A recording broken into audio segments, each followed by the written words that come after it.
Mastan 10th maths YouTube ఛానల్కు welcome back చెప్తున్నాను. అందరికీ నమస్తే. సో ఇప్పుడు మనం video 3 nationalism in India video 3 చేస్తున్నాం. సెకండ్ వీడియో మనం రీసెంట్గా వదిలినాము. చాలా బాగా రెస్పాన్స్ వచ్చింది. అందరూ నాకు తెలిసిన వాళ్ళందరూ చాలామంది ఫోన్ చేశారు, మెసేజ్ చేశారు, చాలా బాగుంది వీడియో అని చెప్పినారు. ముఖ్యంగా నాకు బాగా గుర్తుపెట్టుకున్న కామెంట్, నా ఫ్రెండ్ అమెరికాలో ఉన్నారు, ప్రభాకర్ రాజు అని, నా ఏజే, మరి 50 ఏళ్ల వయసులో కూడా వాళ్ళు నా వీడియో చూసి చాలా సాటిస్ఫై ఒక కామెంట్ చేయడం జరిగింది. ప్రభాకర్ రాజు నా క్లోజ్ ఫ్రెండ్.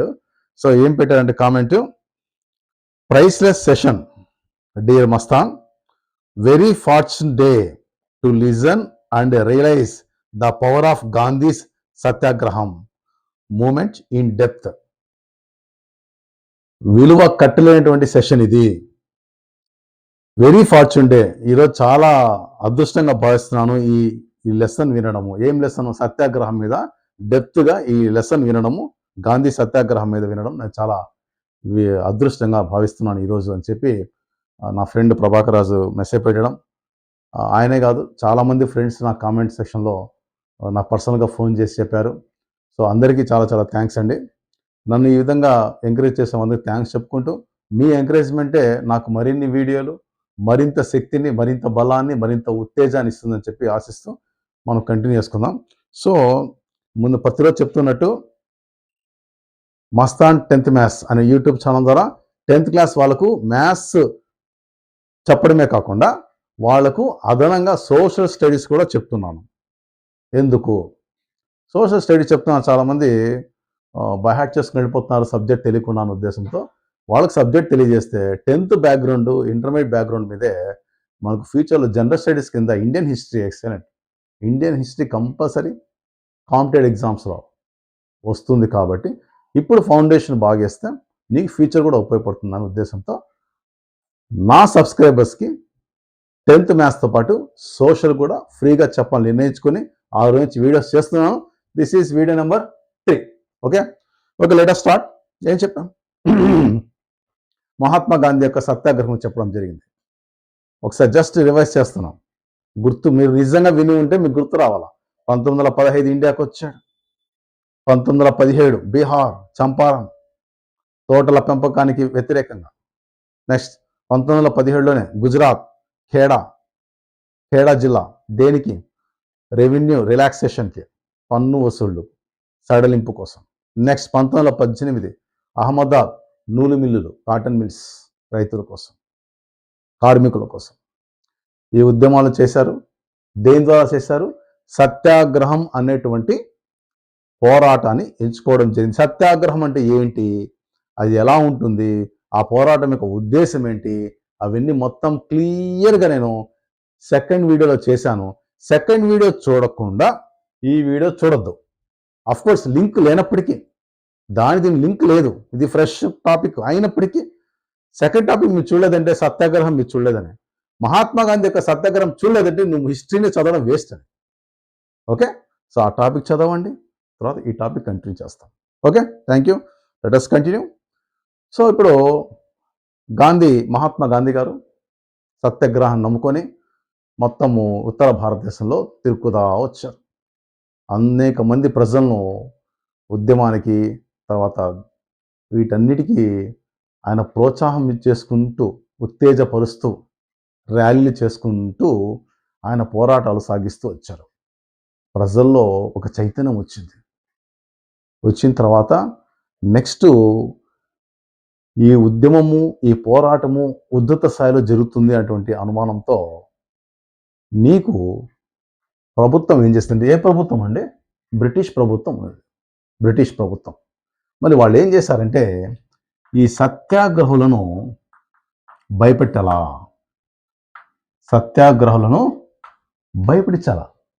ఏదో ఒక విధంగా భయపడేది చేయాలా. ఎందుకంటే ఇట్లా ఎక్కువైందనుకో, రేపు ఉద్యమం ఇంకా పెద్దగా మారి ఏం చేస్తుందో ఏమవుతుందన్న ఉద్దేశంతో ఇప్పటి నుంచే గ్రౌండ్ లెవెల్లోనే అణగదొక్కాలా అన్న ఉద్దేశంతో వాళ్ళు ఏం చేశారంటే, వాళ్ళు కూడా చట్టాలు చేశారు. మనకు అసెంబ్లీ ఎలా ఉంటుందండి, మన రాష్ట్ర ప్రభుత్వంలో ఎమ్మెల్యేలు, ఎమ్మెల్సీలు ఉంటారు. మనకు లెజిస్లేటివ్ అసెంబ్లీ ఉంటుంది, లెజిస్లేటివ్ కౌన్సిల్ ఉంటుంది. అట్లా వాళ్ళకు కూడా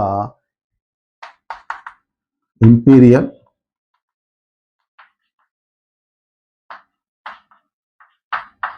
legislative council. Imperial legislative council. So capital పెడుతున్నాం. మనకి ఎట్టయితే మనం ఎంఎల్సి అంటాం కదా, ఇప్పుడు ఎమ్మెల్సీ ఎమ్మెల్యే అంటాం కదా, ఇప్పుడు MLA. So MLA member of legislative council. అవునా? శాసన మండలి సభ్యులను ఏమంటాం? ఎమ్మెల్సీ అంటాం. ఇప్పుడు ఉన్నటువంటి రాష్ట్ర ప్రభుత్వంలో అనుకునేది. MLA member of legislative assembly. ఇది అసెంబ్లీ, ఇది కౌన్సిల్. మనం ఎమ్మెల్సీ ఎమ్మెల్యే అంటాం. వీళ్ళు ఏం చేస్తారండి? రాష్ట్ర ప్రభుత్వం సంబంధించి చట్టాలు వాళ్ళు రూపొందించేది. అదేవిధంగా అప్పుడు బ్రిటిష్ వాళ్ళకు ఒక కౌన్సిల్ ఉండేది. చట్టాలు రూపొందించడానికి ఒక కౌన్సిల్ ఉంటుంది. ఆ కౌన్సిల్ పేరు imperial legislative council. Imperial legislative council. దీంట్లో ఎవరు ఉంటారు? సభ్యులు ఉంటారు. ఎక్కువ మంది ఉండే దాంట్లో బ్రిటిష్ వాళ్ళే ఉంటారు. తక్కువ సంఖ్యలో ఇండియన్స్ కూడా ఉంటారు. సో తక్కువ మంది ఇండియన్స్ ఉంటారు, ఎక్కువ మంది బ్రిటిష్ వాళ్ళు ఉంటారు. వీళ్ళు ఎక్కువ ఉంటారు, వీళ్ళు చాలా తక్కువ ఉంటారు ఇండియన్స్. భారతీయ సభ్యులు కూడా ఉంటారు, ఆంగ్ల వాళ్ళు కూడా ఉంటారు. మరి మీరే చెప్పండి, ఒక సభలో ఎక్కువ మంది ఎవరైతే ఉంటారో వాళ్ళ మాట చెల్లుబాటు అవుతుంది, వాళ్ళు చెప్పిందే శాసనం, అంతేనా? సో ఒక చట్టాన్ని వీళ్ళు తీసుకొని వచ్చారు. ఎందుకు?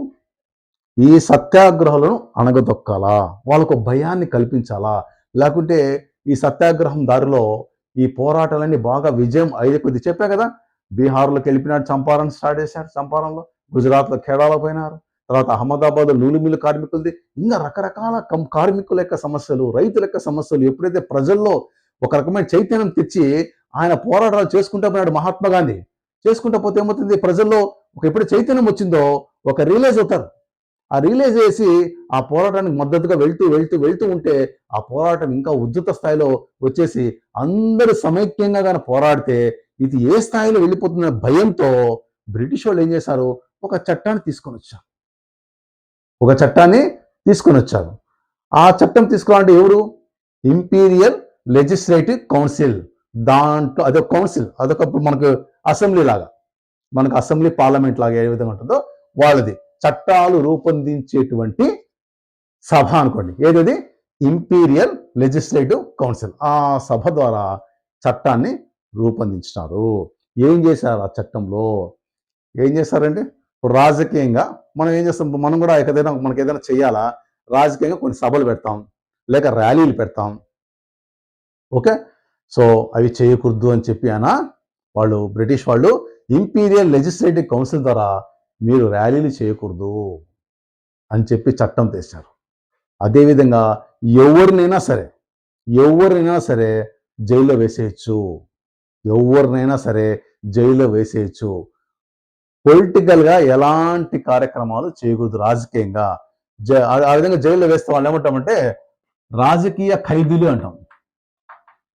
రాజకీయ ఖైదీలు, పొలిటికల్ ప్రిజనర్స్. ఈ టర్మినాలజీ అంతా రెండు వాడుతూ ఉంటాను నేను. ఇవన్నీ మీకు టెక్స్ట్ బుక్లో ఉన్నాయి. పొలిటికల్ ప్రిజనర్స్, రాజకీయ ఖైదీలు అంటే రాజకీయంగా నువ్వు ర్యాలీలో పాల్గొన్నా, లేక అందరినీ సమైక్యపరిచి నువ్వు పోరాటానికి పురిగొల్పినా, లేక వాళ్ళందరినీ నువ్వు ఎత్తుకొని అదుపులో తీసుకున్నావు. ప్రభుత్వం ఏం చేస్తుంది? వాళ్ళందరినీ అదుపులో తీసుకుంటుంది. ఎందుకు చెప్పండి? లీడర్స్ని అదుపులో తీసుకుంటే కింద ఉండే క్యాడర్ కూడా ఏమవుతుంది? భయపడతారు. ఒక లీడర్ ఉంటాడు, లీడర్ కింద ఏమవుతుంది? ఇప్పుడు ఒక లీడర్ ఉన్నాడు, ఈ లీడర్ కింద నీకు 10 మంది ఉంటారు. ఇతను ఏం చెప్తే 10 మంది అట్లా వింటారు. ఇతను అరెస్ట్ చేశారు అనుకోండి, ఇప్పుడు వీళ్ళు కూడా భయపడిపోతారు, క్యాడర్ అనేది దెబ్బతింటుంది. ఆ విధంగా లీడర్స్ అరెస్ట్ చేయడము, తర్వాత ర్యాలీ లేకుండా చేయడము, తర్వాత వచ్చి ఎవరినైనా సరే జైల్లో వేసేయడం ఎట్లా? 2 సంవత్సరాలు 2 years విచారణ లేకుండానే జైల్లో పెట్టచ్చంట. చూడండి ఎంత అన్యాయం. చూడండి, రాజకీయ ఖైదీలు అంటారు. రాజకీయంగా నీకు జైల్లో పెట్టిన వాళ్ళను రాజకీయ ఖైదీలు అంటారు. వాళ్ళేమి క్రిమినల్స్ కాదు, అర్థమైందా? హంతకులు కాదు వాళ్ళు, రాజకీయ ఖైదీలు. రాజకీయ కార్యక్రమాల్లో పాల్గొన్న వాళ్ళు లోపల వేస్తారు, జైల్లో ఉంటారు, రాజకీయ ఖైదీలు అంటాం మనం. ఎటువంటి కారణం లేకుండా, ఎటువంటి విచారణ లేకుండా 2 సంవత్సరాలు జైల్లో పెట్టేటువంటి అధికారం కల్పించింది ఒక చట్టం. చూడండి ఎంత అన్యాయం చూడండి. దేనికండి ఇది చట్టం రూపొందించారు? భయపడిపోవాలా, సత్యాగ్రహులు అంటే సత్యాన్ని నమ్ముకొని పోరాటం చేసే వాళ్ళని అణిచేయాలా అంటే ఇటువంటి చట్టం తీసుకుని వచ్చారంటే గాంధీ మహాత్ముడి యొక్క ప్రభావం ఎంత ఉందో చూడండి.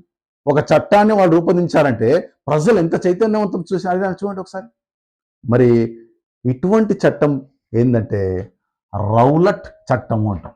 రౌలట్ చట్టము, రౌలట్ చట్టము,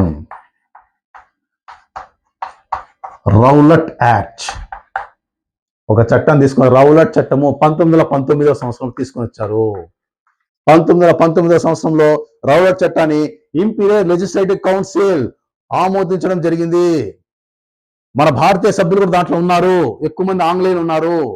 మరి ఎక్కువ మంది ఉన్న వాళ్ళమంటే చెల్లుబడుతుంది. ఎక్కువ మంది ఉన్నారు కాబట్టి ఆ చట్టం అయిపోయింది, శాసనంగా మారిపోయింది. శాసనంగా మారిపోయిన తర్వాత ఏమైపోయింది, మన పొలిటికల్ పరంగా రాజకీయ పరంగా ఎవరు ర్యాలీలు పెట్టినా వాళ్ళని లోపల వేయడము, ఖైదీ చేయడము, తర్వాత ఎటువంటి విచారణకు 2 సంవత్సరాలు జైల్లో పెట్టించడము, ఎటువంటి విచారణ ఉండదండి, లోపలేస్తారు అంతే, ఇంకా జరుగుతూ ఉంటుంది అంతే. ఇటువంటి చట్టము ఏం పేరు? రౌలట్ చట్టము. ఎప్పుడు? 1919వ సంవత్సరంలో రౌలట్ చట్టాన్ని ఇంపీరియల్ లెజిస్లేటివ్ కౌన్సిల్ చట్టాన్ని ఆమోదించి భారతీయుల్లో ఒక భయాన్ని సృష్టించాలని చెప్పి చేయడం జరిగింది. చూడండి ఎంత అన్యాయం. మరి ఏం చేస్తారు? మరి దీన్ని ఏమంటాం? నల్ల చట్టం అంటాం. నల్ల చట్టం. ఈవెన్ టెక్స్ట్ బుక్ లేదు, నల్ల చట్టం అని లేదు, నేను చెప్తున్నాను. రౌలట్ చట్టం చాలా అన్యాయమైన చట్టం ఇది. కాబట్టి ఇటువంటి చట్టాన్ని బ్రిటిష్ వాళ్ళు తీసుకుని వచ్చారు. మరి ఇటువంటి చట్టానికి వ్యతిరేకంగా ఇటువంటి చట్టానికి వ్యతిరేకంగా మహాత్మా గాంధీ ఏం చేశారు? మనం ఈ చట్టానికి వ్యతిరేకంగా మనం పోరాటం చేయాలా, ఈ చట్టానికి వ్యతిరేకంగా మనం పోరాటం చేయాలా అనే ఉద్దేశంతో మహాత్మా గాంధీ ఏం చేశారంటే ఈ చట్టాన్ని ఉల్లంఘించాలా, శాసన ఉల్లంఘన, శాసన ఉల్లంఘన చట్టం, శాసనం అంటాం. ఒక శాసనం రూపొందించారు. ఏం శాసనం? రౌలట్ చట్టం. ఈ రౌలట్ చట్టాన్ని ఏం చేయాలా? ఉల్లంఘించాలా. అంటే దాన్ని మనం ఒప్పుకోకూడదు. ఒప్పుకోకుండా ఏం చేయాలా? మనం ధర్నాలు అవన్నీ చేయాలా. ఓకే, సో శాసనాన్ని ఉల్లంఘించాలా. దీన్ని ఇంగ్లీష్ ఏమంటామంటే సివిల్ డిస్ఓబీడియన్స్. ఇంగ్లీష్లో సివిల్ డిస్ఓబీడియన్స్. ఒబీడియన్స్ అంటే విధేయత, డిస్ఓబీడియన్స్ విధేయత లేకుండా ఉండడం, అంటే మీ చట్టం మాకు వద్దని చెప్పడం, విధేయత లేకుండా ఉండడం. ఒబీడియన్స్, డిస్ఓబీడియన్స్. మేము విధేయత చూపం, మేము ఉల్లంఘిస్తాం ఆ చట్టాన్ని, ఆ శాసనాన్ని ఉల్లంఘిస్తాం. సో దీని పేరు సివిల్ డిస్ఓబీడియన్స్. సివిల్ డిస్ఓబీడియన్స్ అంటే శాసనాన్ని ఉల్లంఘించడము. ఏ విధంగా ఉల్లంఘించారు? ఏం చేస్తారండి? ఉల్లంఘించాలంటే చేయాలా, ర్యాలీలు చేయాలా, ధర్నాలు చేయాలా, ప్రజలంతా గుమిగూడాలా, దానికి వ్యతిరేకంగా మనము పోరాడాలా. ఆ పోరాటమే దేని ద్వారా చేస్తున్నాం? ఆయన సత్యాగ్రహం నమ్ముకున్నాడు. సత్యాగ్రహంలో ప్రధాన ఉద్దేశం ఏంది? నాన్ వైలెన్స్, అహింస. సత్యాగ్రహం యొక్క ప్రధాన ఉద్దేశము, ప్రధాన ఎజెండా అహింస, నాన్ వైలెన్స్, అహింస. మరి దీని ద్వారా ఆయన శాసన ఉల్లంఘనాన్ని చేపట్టాలని చెప్పి నిర్ణయం తీసుకోవడం జరిగింది. ఎప్పుడంటే ఏప్రిల్ 6వ తేదీ శాసన ఉల్లంఘన పాల్పడాలి. మనమంతా శాసనాన్ని ఉల్లంఘించాలా. ఏం శాసనము? రౌలట్ చట్టము. ఎప్పుడు రూపొందించారు? 1919 రూపొందించిన రౌలట్ చట్టానికి వ్యతిరేకంగా ఏప్రిల్ 6వ తేదీన 1919 ఏప్రిల్ 6వ తేదీన మనం శాసనాన్ని ఉల్లంఘించాలా, సివిల్ డిసోబీడియన్స్ చేయాలా అని ఆయన నిర్ణయించి పిలుపు ఇవ్వడం జరిగింది.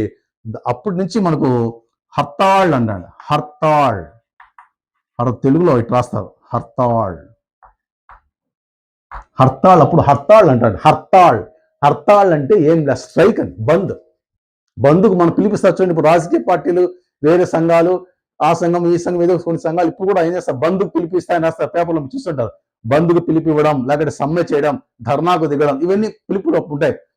అప్పుడు మనం ఏం చేస్తామంటే అప్పుడున్నటువంటి టెక్నాలజీ ప్రకారం హర్తాళ్కు పిలిపించాడు మహాత్మా గాంధీ. ఓకేనా? సో ఒకసారి మనం చూసినట్టయితే ఇప్పుడు మీరు గుర్తుపెట్టుకోవాల్సిన topic for competitive exams also. Rowlatt చట్టం ఎప్పుడు రూపొందించారు? 1919 రౌలట్ చట్టం రూపొందించారు. ఎందుకు? సత్యాగ్రహంను భయపెట్టించాలా, అణిచారు. ఏంటి ఆ చట్టం ఉద్దేశం? ఏం చేశారు? ఎవరు రూపొందించారు? Imperial legislative council. మన భారతదేశ సభ్యులు ఒప్పుకోపోయినప్పటికీ మెజారిటీ వాళ్ళే ఉన్నారు కాబట్టి ఆ చట్టం శాసనంగా రూపొందించేసి బయటపెట్టేశారు. ఎవరినైనా ఏ కారణం లేకుండా అరెస్ట్ చేయొచ్చు, ఎవరినైనా లోపలేయచ్చు, కారణం లేకుండా 2 సంవత్సరాలు జైల్లో పెట్టచ్చు. ఇవన్నీ ఉండదు దాంట్లో. దీన్ని నల్ల చట్టం అని చెప్పారు, బ్లాక్ యాక్ట్ ఇది. ఇటువంటి చట్టానికి వ్యతిరేకంగా మహాత్మా గాంధీ తన సత్యాగ్రహం అనేటువంటి ఆయుధం ద్వారా, అహింస ద్వారా, నాన్ వైలెన్స్ ద్వారా శాసనాన్ని మనం అందరం ఉల్లంఘించాలా, సివిల్ డిసోబీడియన్స్ చేయాలా అనే ఉద్దేశంతో ఆయన పిలుపు ఇవ్వడం జరిగింది. దాన్నే హర్తాళ్ అంటాం. ఈ ధర్నాకు ఆయన పిలుపు ఇవ్వడం జరిగింది. సో ఎప్పుడంటే 1919 April 6. Very very important. 1919 Rowlatt చట్టము శాసనాన్ని ఉల్లంఘించాలని చెప్పి మహాత్మా గాంధీ పిలిపించారు. ఎప్పుడు? ఏప్రిల్ 6. ఏప్రిల్ 6వ తేదీన పిలుపు ఇవ్వడం జరిగింది మహాత్మా గాంధీ గారు. మళ్ళీ ఏమైంది? ఆల్రెడీ అప్పటికే ప్రజలు చాలా కోపంతో ఉన్నారు. ఇప్పుడు ఇది ఇంకా అన్యాయమైన చట్టం ఇది. దీనికి వ్యతిరేకంగా ఎప్పుడైతే పిలిపించారో అందరూ దీంట్లో పాల్గొనడం జరిగింది. ధర్నా. మరి ధర్నాలో ముఖ్యమైన ఉద్దేశం దుకాణాలు మూసేశారు. మనం కూడా చూడండి, బంద్ చేస్తాం, షట్టర్ మూసేస్తాం.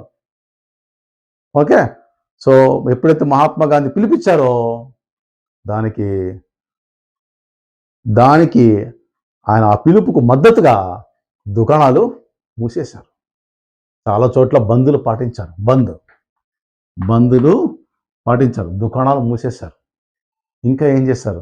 రైల్వేలో ఉన్నటువంటి కార్మికులు ఏం చేశారు? వాళ్ళు కూడా సమ్మె స్టార్ట్ చేశారు.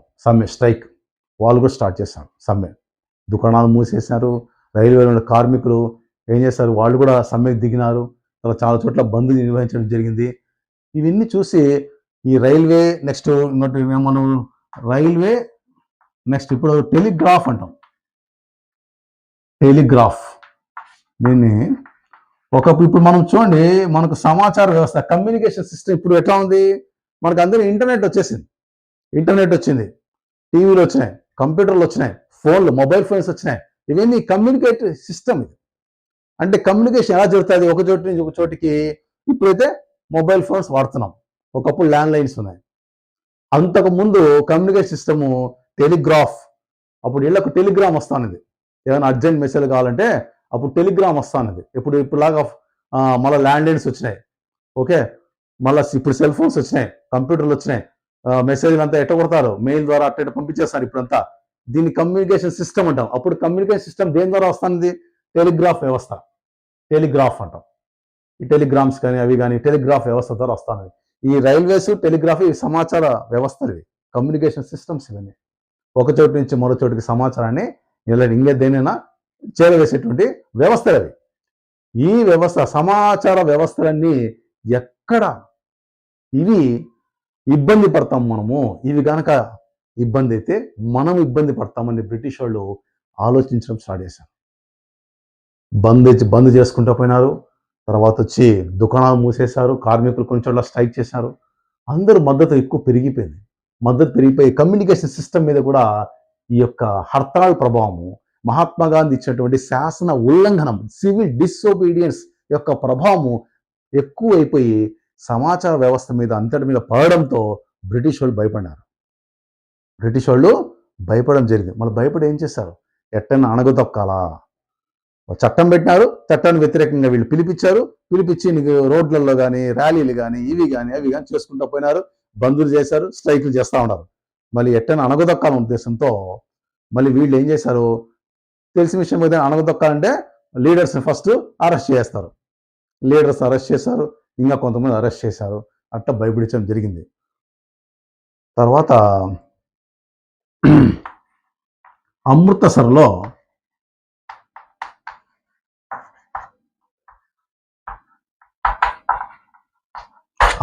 ఎక్కడుందండి? పంజాబ్. పంజాబ్లో ఉంది అమృతసర్. ఈ అమృతసర్లో ఏం చేశారంటే వీళ్ళు గుంపుగా పోతా ఉన్నారు.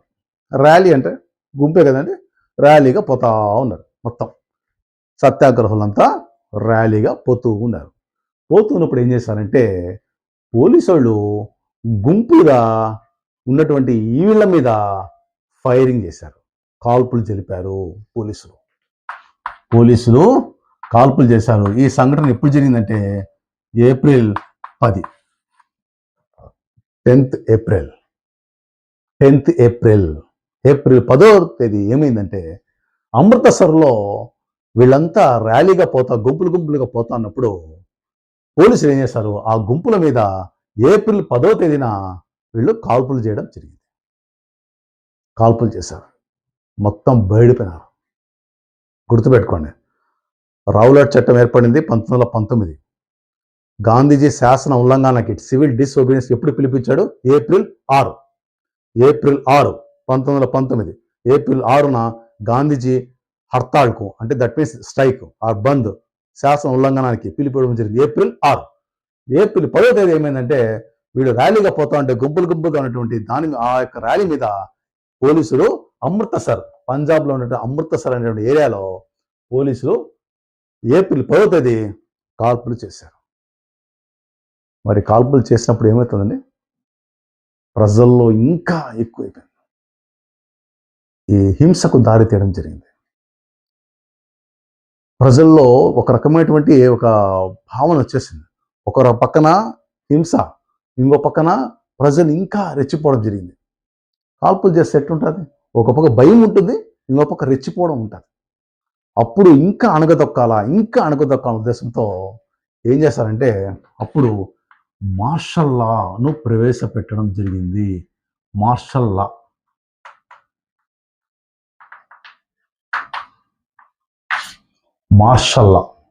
లాను ప్రవేశపెట్టడం జరిగింది. ఏంటి మార్షల్ లా అంటే? Military rule. ఇప్పుడు చూస్తూ ఉంటాం, స్ట్రైక్లు బంధులు ఎక్కువైనప్పుడు 144 సెక్షన్ పెడతారు కదా, ఇంకా వేరే సెక్షన్స్ కూడా పెడతారు. 144 సెక్షన్, నలుగురు గుమ్మిగూడకూడదు, ఆ గుమ్మి కొడితే లోపల జైల్లో వేస్తారు, ఇంకా రకరకాల, అంటే కొన్ని కార్యక్రమాలను మనం ప్రభుత్వం ఏం చేస్తుంది, అణగదొక్కాలనే ఉద్దేశంతో, లేక ఇంకా ఎక్కడెక్కడ వేరేటువంటి ఉద్యమాలు కానీ, వేరేటువంటి అల్లరి మూకలు కానీ, లేదా వేరే విధంగా కానీ ఇప్పుడున్నటువంటి ప్రభుత్వం వాళ్ళు ఏం చేస్తారు, వేరే చర్యలు హింసాత్మకం కాకుండా ఉద్దేశంతో గుంపులుగా గుమికూడకూడదు ఉద్దేశంతో 144 సెక్షన్ లాంటివి పెడతారు కదా. ఇంకా రకరకాల వేరే చట్టాలు పెట్టి మనకు ప్రభుత్వం వాళ్ళు వేరే విధంగా ఎట్టయితే హింసాత్మక సంఘటనలు ఎలా అయితే అణచివేస్తారో అదే విధంగా అప్పుడు గవర్నమెంట్ ఏం చేసిందంటే మార్షల్ లాను ప్రవేశపెట్టడం జరిగింది. మార్షల్ లా అంటే ఏంటి? మార్షల్ లా, మిలిటరీ చేతులు వెళ్ళిపోతుంది మొత్తం, నీకు హక్కులు ఏమి ఉండవు. మిలిటరీ చేతులు అంటే సైన్యం చేతులు, అంటే పోలీసుల చేతులు వెళ్ళిపోతుంది. రూలింగ్ అంతా పోలీసుల చేతులు వెళ్ళిపోతుంది. ఇంకా చట్టాలు గిట్టాలు అవి ఏం హక్కులు ఏమి ఉండవు. వాళ్ళు ఏం చెప్తే అదే వేదం, ఎవరిని లోపల వేస్తారు, ఏమో వేసుకుంటారు వాళ్ళు. అది మార్షల్ లా. ఎప్పటికైతే సైన్యం చేతులు, మిలిటరీ చేతులకి వెళ్ళిపోవడం. అప్పుడు పంజాబ్లోని అమృతసర్ ఏం చేశారంటే మార్షల్ లా ప్రవేశపెట్టడం జరిగింది. దానికి నాయకత్వం వహించింది జనరల్ డయ్యర్.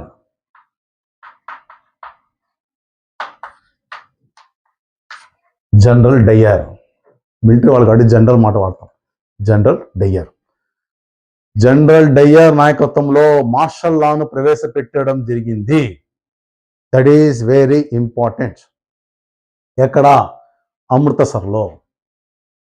సో ఈ విధంగా మనకు వాళ్ళు మార్షల్ లాను పంజాబ్లో అమృతసర్లో ప్రవేశపెట్టి ఇంకా దీన్ని అణిచివేయాలని చెప్పి చూడడం జరిగింది.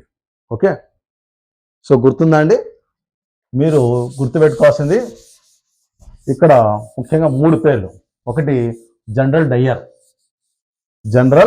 డయ్యర్, ఈ పేరు గుర్తుపెట్టుకోవాలా. మార్షల్ లా, ఈ పేరు గుర్తుపెట్టుకోవాలా. పంజాబ్లోని అమృతసర్, ఈ పేరు గుర్తుపెట్టుకోవాలా. ఎప్పుడు జరిగిన కాల్పులు? ఏప్రిల్ 10. చట్టం ఎప్పుడు వచ్చింది? 1919. చట్టం పేరు ఏం పేరు? రౌలట్ చట్టం. ఈయన హర్తాల్కు, గాంధీ గారు హర్తాల్కు ఎప్పుడు పిలిపించారు? శాసన ఉల్లంఘనకు ఎప్పుడు పిలిపించారు? ఏప్రిల్ 6, 1919, ఏప్రిల్ 6, మళ్ళీ ఏప్రిల్ 10. ఇది గుర్తుపెట్టుకోవాలి. నెక్స్ట్ మళ్ళా పిలిపించిన తర్వాత నీకు ఆ పిలుపుకు వ్యతిరేకంగా ఎప్పుడైతే మార్షల్లా ఎప్పుడైతే పెట్టేశారా, జనరల్ డయ్యర్ వచ్చాడు, మార్షల్లా పెట్టినారు, అణచివేయడానికి ప్రయత్నం చేయడం జరిగింది. మళ్ళీ ఇటువంటి దానికి కూడా వ్యతిరేకంగా మళ్ళీ నిరసన తెలియజేయాలా అని చెప్పే ఉద్దేశంతో మన భారతీయులు ఏం చేశారంటే ఈ యొక్క మార్షల్లా కూడా నిరసన తెలియజేయాలా అనే ఉద్దేశంతో ఒక పెద్ద మైదాన ప్రాంతంలో అంత ప్రజలంతా వీళ్ళందరూ వచ్చి ఒక పెద్ద మైదాన ప్రాంతంలో మొత్తం ప్రజలందరూ వచ్చారు. ఓకే, అందరూ వచ్చారు. మొత్తం భారతీయులందరూ ఈ మార్షల్లాకు వ్యతిరేకంగా నిరసన తెలియజేయాలని చెప్పి ఒక పెద్ద మైదాన ప్రాంతంలో గుమిగుండారు. సో దీనికి డిఫరెంట్ గేట్స్, రకరకాల గేట్స్ ఉన్నాయి అనుకుందాం. ఓకే, ఈ లోపలికి ఎంట్రీ చేసి ఈడ ప్రజలందరూ వచ్చేసారు. మొత్తం భారతీయులందరూ రావడం జరిగింది. ఈ పెద్ద మైదాన ప్రాంతం, ఈ మైదాన ప్రాంతము పంజాబ్లో ఉన్నటువంటి అమృతసర్ దగ్గర ఉంది. అమృతసర్, మీరు అమృతసర్లో గోల్డెన్ టెంపుల్ విన్నారా పేరు? గోల్డెన్ టెంపుల్, స్వర్ణ దేవాలయం అంటాం. Golden temple. ఈ స్వర్ణ దేవాలయం దగ్గర, గోల్డెన్ టెంపుల్ స్వర్ణ దేవాలయం దగ్గర ఒక పెద్ద తోట ఉంది. తోట లేక మైదాన ప్రాంతం.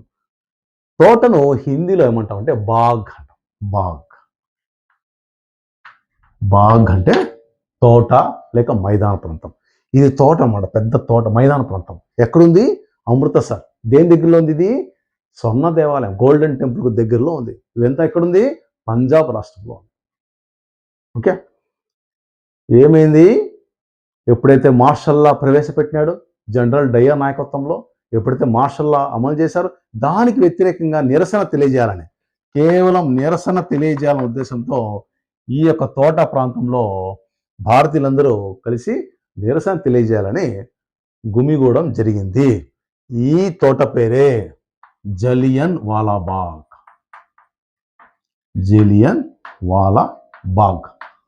ఇక్కడ రాస్తాను చూడండి. జలియన్ వాలాబాగ్.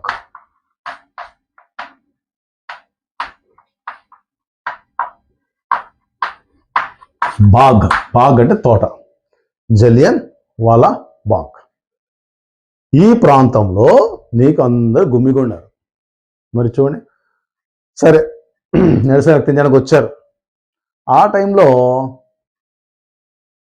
ఇంకొంతమంది బయట నుంచి రావడం జరిగింది. అక్కడ ఆ టైంలో ఉత్సవాలు జరుగుతున్నాయి. బైసాఖి అనే ఉత్సవం ఒకటి జరుగుతుంది.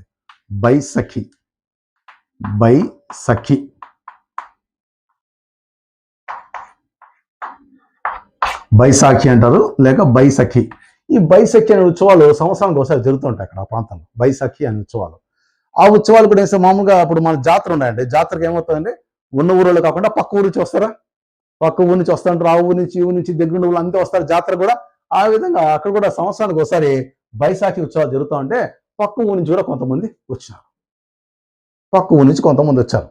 ఈ దగ్గరలో ఉన్న మైదాన ప్రాంతాలకు, ఈ ఏరియాలో ఈ ఉత్సవం కోసము మామూలుగా నిరసన తెలపడానికి కొంతమంది వచ్చారు.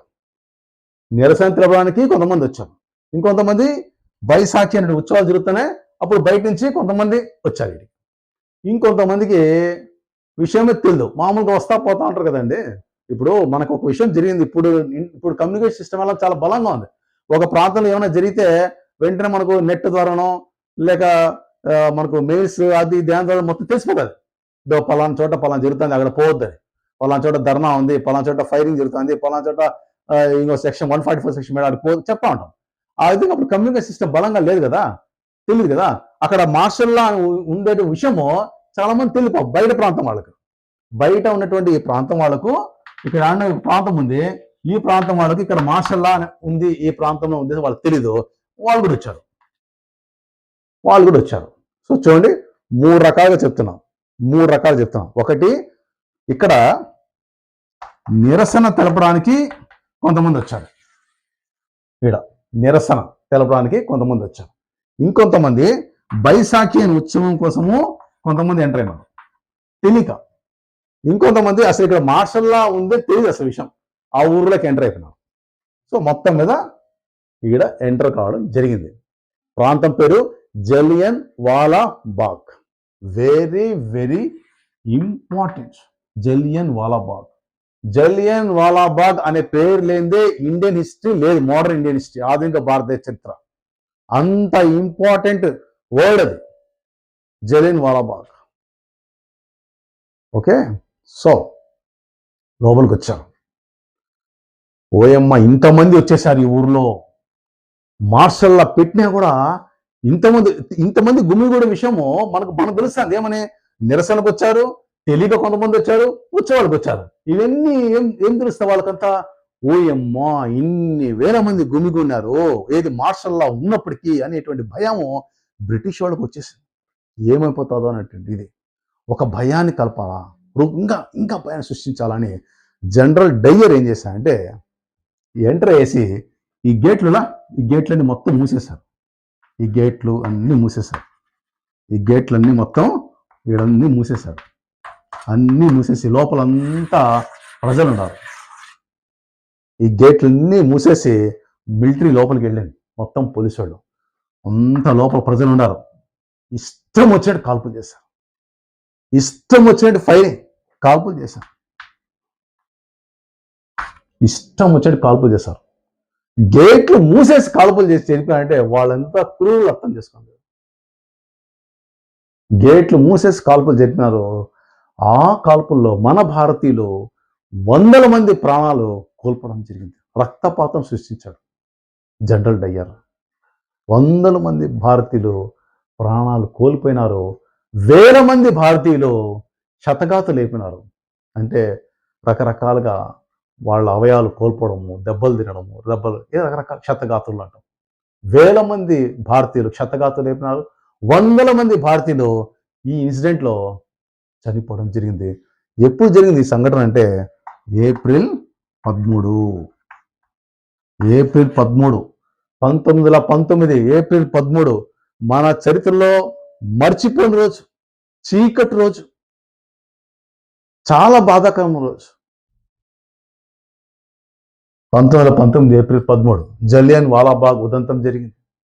వేల మంది భారతీయులు క్షతగాతులు లేపారు. 100 మంది భారతీయులు ప్రాణాలు కోల్పోవడం జరిగింది. చూడండి ఎంత క్రూర్. చూడండి జనరల్ డయ్యర్ తన సైన్యాన్ని, తన పోలీసులు లోపలికి పంపించి మరి గేట్లు మూపించి కాల్పులు జరిపినారంటే వాళ్ళ క్రూరత్వం ఎలాంటిదో మనం అర్థం చేసుకోవాలి. చూడండి ఎంతమంది భారతీయులు చనిపోయినారు. అందుకే చెప్తున్నాను, మనము పొందుతున్న ఈ స్వేచ్ఛా స్వాతంత్రాలు మన భారతీయులు అంతకుముందు మన తరం వాళ్ళు పెట్టినటువంటి భిక్ష, వాళ్ళు పెట్టిన భిక్ష, వాళ్ళు అర్పించిన ప్రాణత్యాగాలు, వాళ్ళు అర్పించిన రక్తదానం, రక్తార్పణలు, ప్రాణత్యాగాలు, అవి వాళ్ళ ద్వారా వచ్చేటువంటి ఆ స్వాతంత్రాన్ని ఇప్పుడు మనం అనుభవిస్తున్నాం. ఈ స్వాతంత్రాన్ని దయచేసి ఎవరు మిస్ చేసుకోవద్దు. తర్వాత దాన్ని వేరే విధంగా దట్ మీన్స్ మీకు అర్థమవుతాయి ఈ విషయం నేను చెప్తా ఉంటే, దాన్ని వేరే విధంగా మనం ఉపయోగించకుండా మంచిగా ఉపయోగించుకోవాలి.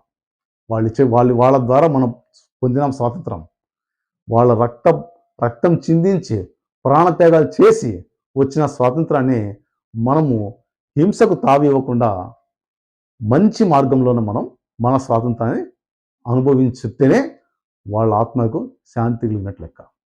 సరే, ఎప్పుడు జరిగిందండి జలియన్ వాలాబాగ్ ఉదంతం? 1919 ఏప్రిల్ 13 జరిగింది.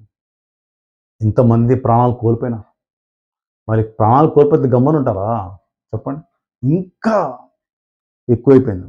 మొత్తం వీధిలోకి వచ్చేసారు జనాలు, ధ్వంసం చేశారు. వీధిలోకి వచ్చారు, ధ్వంసాలు చేశారు.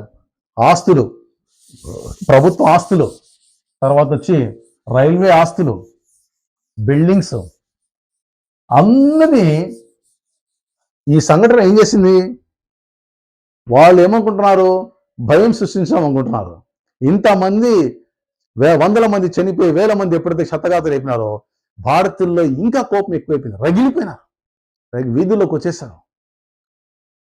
ప్రభుత్వ భవనాల మీద, గవర్నమెంట్ బిల్డింగ్స్ మీద రకరకాలుగా దాడులు చేశారు. ప్రభుత్వ ఆస్తులు ధ్వంసం చేశారు. కోపం పెరిగిపోయింది.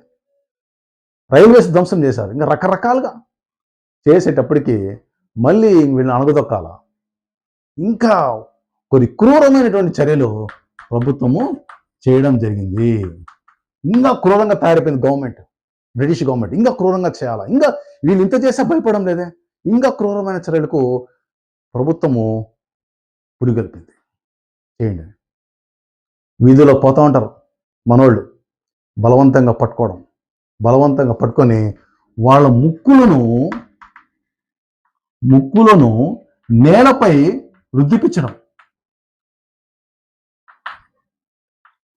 వాళ్ళ ముక్కులు ఉంటారా, ముక్కులు ఇటు నేల మీద రుద్దించాలి. To rub noses on their grounds అన్నమాట. To rub their noses, to rub their noses. Nose అంటే ముక్కులు, రబ్ అంటే రుద్దడం. వాళ్ళు పట్టుకోవడము, ముక్కులు ఏం చేయాలా, నేల మీద ఇట్లా రుద్దాలి. అంటే అవమానకర చర్యలు, అవమానకర చర్యలు ప్రభుత్వం వాళ్ళు బాగా చేశారు. ఎంత అవమానంగా అంటే అంత అవమానంగా. సో వాళ్ళని పట్టుకోవడము, వాళ్ళ ముక్కులను నేల మీద రుద్దిపించడం. తర్వాత వీధుల్లో ప్రాకులాట, ప్రాకించడం అంటే క్రోలింగ్ అంటాం. క్రౌలింగ్ అంటే ప్రాకడం. అంటే ఇట వీధులు అంబడి క్రౌలింగ్ ఆన్ ద స్ట్రీట్స్. వీధుల్లో ప్రాకాల, ఇట్లా ప్రాకాల, వీధుల్లో ప్రాకాల. ఇట్లాంటి బలవంతమైనటువంటి చర్యలు చూడండి. అదేవిధంగా ఎక్కడ దొరలు ఎక్కడ కనబడితే ఎక్కడ వాళ్ళు సెల్యూట్ చేయాలి. సెల్యూట్ అంటే దీన్ని సలాం అంటాం. సలాం అనే వర్డ్ వాడినారు. సెల్యూట్. వీధుల్లో కనబడితే దొరలు కనబడినారు, సెల్యూట్ కొట్టాలి. ఓకేనా. ఇంకా ఏం చేస్తారు చూడండి, ముక్కులను నేలపై రుద్దిపించడం. తర్వాత వాళ్ళు పట్టుకొని సత్యాగ్రహం చేసేటువంటి వాళ్ళను పట్టుకొని వీధిలో పాక్కుంటా పోవాలి, క్రాలింగ్ ఆన్ ద స్ట్రీట్స్. తర్వాత సెల్యూట్, దొరలు కనబడితే సెల్యూట్ చేయాలి. తర్వాత కొరడా దెబ్బలు, పట్టుకున్న వాళ్ళకు కొన్ని చోట్ల కొరడా దెబ్బలు, ఫ్లాగ్డ్ అంటే కొరడా దెబ్బలు, పనిష్మెంట్. కొరడా దెబ్బలు కూడా జులిపించడం జరిగింది. కొన్ని గ్రామాల్లో బాంబులు కూడా వేశారు. బాంబుడు కొన్ని గ్రామాల్లో వేసారు, బాంబులు కూడా వేసి భయపెట్టేశారు. చూడండి వాళ్ళ క్రూరమైన చర్యలు చూడండి. ఎప్పుడైతే జలియన్ వాలాబాగ్ ఉదంతం 1919 ఏప్రిల్ 13 జరిగి అనేక మంది ప్రాణాలు కోల్పోయి అనేక వేల మంది క్షతగాత్రులు అయినారో, దానికి భారతీయులు ఏం చేశారు, ఇంకా రెచ్చిపోయి ఆ ప్రతీకారాత్మకంగా వాళ్ళు కూడా ఎప్పుడైతే ప్రభుత్వ ఆస్తుల మీద ఎప్పుడైతే ధ్వంసం చేశారో, ఇంకా వాళ్ళ క్రూరమైన చర్యలు ఎక్కువైపోయినాయి. ఏమిటి, ఇంగ్లీష్ వాళ్ళకి ఇంకా క్రూరమైన చర్యలు పెట్టి ఇంకా అణగదొక్కాలని ఏం చేశారు, వాళ్ళు ముక్కులను నేలపై రుద్దిపించారు. To rub their noses on the ground, next ప్రాకించారు. Crawling on the streets. వీధుల్లో ప్రాక్కుంటా పోవాలా. ఇంకా ఏం చేశారు, సెల్యూట్, దొరలకు సెల్యూట్ కొట్టాలా. ఇంకా ఫ్లాగ్డ్ అంటే కొరడాలు, పట్టుకున్న వాళ్ళు కొరడాలతో కొడితే ఎట్లుంటారో మీకు తెలిసిన విషయం. చూడండి ఎంతటి త్యాగాలు చేశారు మన ఇండియన్స్. అంతటి చైతన్యం వచ్చేసింది మన భారతీయులు అప్పట్లో. అదేవిధంగా కొన్ని గ్రామాల్లో ఇంకా పంజాబ్ లాంటి పంజాబ్ అంటే ప్రస్తుతం పాకిస్తాన్లో కూడా పంజాబ్ ఉందండి. ఆడ అంతా అప్పుడు కలిసి ఉన్నాం కదా మనమంతా. ఆ ప్రాంతంలో కొన్ని చోట్ల కొన్ని గ్రామాల్లో బాంబులు కూడా వేశారు, ఇంకా బయటపించేశారు.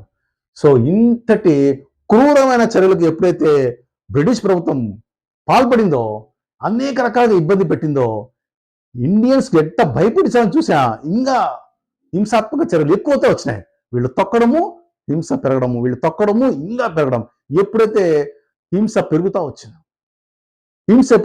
వచ్చిందో, మహాత్మా గాంధీ యొక్క ప్రధాన పోరాటం ఏంది, సత్యాగ్రహంలో ఏం ఉండకూడదు, హింసకు తావులేదు, వైలెన్స్ లేదు, హింస లేదు సత్యాగ్రహంలో. కానీ ఆయన ఉద్దేశం హింస లేకుండా చేద్దామని. కానీ ఇప్పుడు అంతా ఏమైపోయింది, అంత హింసాత్మకం అయిపోయింది. అవునా, అంత రక్తపాతం. ఆయన ఏమో రౌలట్ చట్టానికి వ్యతిరేకంగా అహింసాయుతమైనటువంటి హర్తాల్కు పిలిపించాడు. గుర్తుపెట్టుకోండి బాగా, రౌలట్ చట్టానికి వ్యతిరేకంగా నాన్ వైలెన్స్ సత్యాగ్రహ ద్వారా సివిల్ డిస్ఒబీడియన్స్ శాసన ఉల్లంఘనానికి మనం పాల్పడాలని పిలిపించాడు అహింస ద్వారా. లాస్ట్ ఏమైపోయింది? రక్తపాతాలు వచ్చేసాయి చూడండి, చచ్చిపోవడాలు, పోలీస్ ఫైరింగు, జలియన్ వాలాబాగ్ ఉదంతము, రక్తాలు, ప్రాణాలు కోల్పోవడము, మొత్తం అయిపోయింది, హింస అయిపోయింది మొత్తం. ఎప్పుడైతే ఆయన హింస ఇంకా పెరిగిపోతుందో ఆయన భయపడి, అరే ఇట్టయితే మనకు హింసాత్మక అయిపోతుంది ఈ యొక్క ఉద్యమం అనే ఉద్దేశంతో, హింసకు తావు లేకుండా మనం చేయాల్సిన ఉద్దేశంతో అప్పటికప్పుడు ఆయన ఉద్యమాన్ని ఆపేయాలని చెప్పి పిలిపించడం జరిగింది. శాసన ఉల్లంఘనాన్ని ఆయన వెంటనే ఆపేయాల, కాల్డ్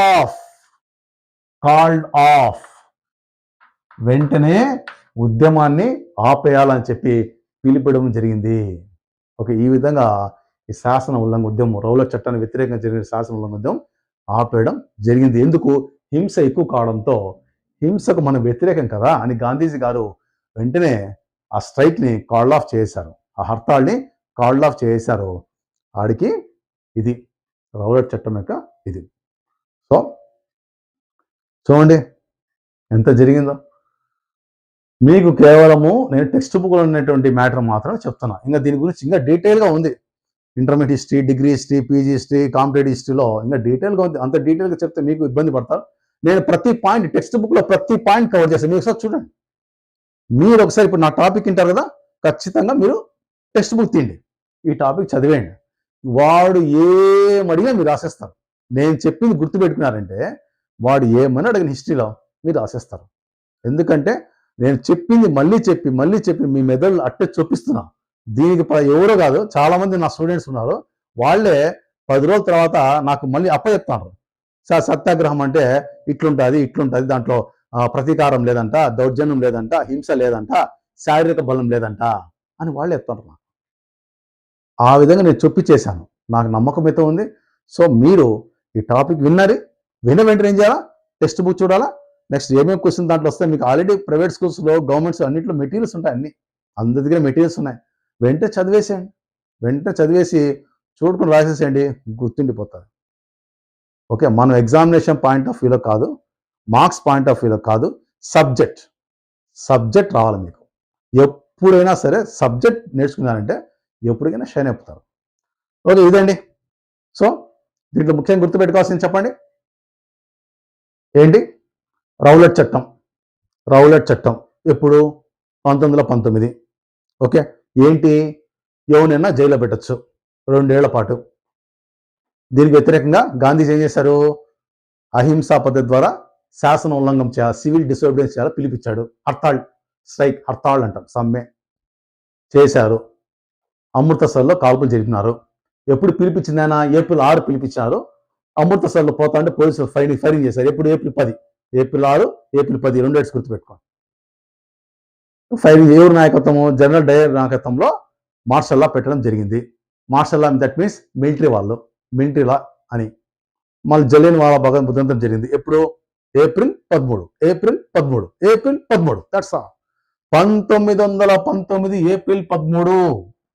1919 ఏప్రిల్ 13, ఏప్రిల్ 13. ఇది హిస్టరీలో మర్చిపోలేని రోజు, ఎప్పుడు గుర్తుండాలి. 1919 ఏప్రిల్ 13 జలియన్ వాలాబాగ్ ఉదంతం జరిగింది. ఇన్సిడెంట్ తెలుసు, గేట్లు మూపించాడు, అందరిని చాలా మంది కాల్ చేశారు, చాలా మంది చనిపోయినారు, 100 మంది చనిపోయినారు, 1000 మంది క్షతగాతలు అయిపోయారు. ఇంకా దీన్ని ఆగదొక్కాలని వాళ్ళు మనోళ్ళంతా మళ్ళీ హింస అంటే ప్రభుత్వానికి వ్యతిరేకంగా మళ్ళీ చేసేటప్పటికి ఏమైపోయింది? మళ్ళీ ఇంకా అనగదొక్కాలని ముక్కులు నేల మీద రుద్దించడము, తర్వాత వచ్చి